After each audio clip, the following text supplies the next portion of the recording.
അസ്സലാമു അലൈക്കും വറഹ്മത്തുള്ളാഹി വബറകാതുഹു. നബി സല്ലല്ലാഹു അലൈഹി വസല്ലമയുടെ ഭാര്യമാരിൽ ഏറ്റവും പ്രായം കുറഞ്ഞ പെണ്ണായിരുന്നു ആയിഷ ബീവി റളിയല്ലാഹു അൻഹ. ബുദ്ധിവൈഭവം കൊണ്ട് പ്രായത്തേക്കാൾ പക്വതയുള്ള ഭാര്യയായിരുന്നു ആയിഷ ബീവി റളിയല്ലാഹു അൻഹ. ഖദീജ ബീവിയുടെ വിയോഗശേഷമല്ലാതെ നബി തങ്ങൾ വേറെ ഭാര്യമാരെ വിവാഹം കഴിച്ചിട്ടില്ല.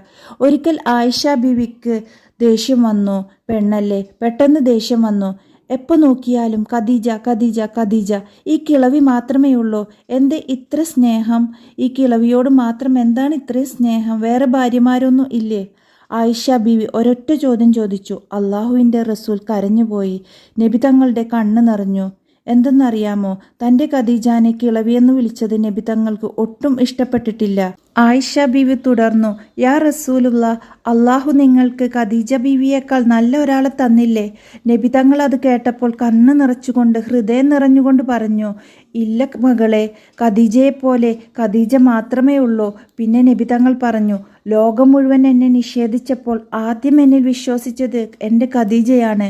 എല്ലാവരും എന്നെ വിട്ടകന്നപ്പോൾ എന്നെ ചേർത്ത് പിടിച്ചത് എൻ്റെ ഖദീജയാണ്. എനിക്ക് ഭയവും ദുഃഖവും വന്നപ്പോൾ എന്നെ ആശ്വസിപ്പിച്ചത് എൻ്റെ ഖദീജയാണ്. തൻ്റെ സമ്പത്ത് മുഴുവൻ എനിക്ക് വേണ്ടി ചിലവഴിച്ചത് എൻ്റെ ഖദീജയാണ്.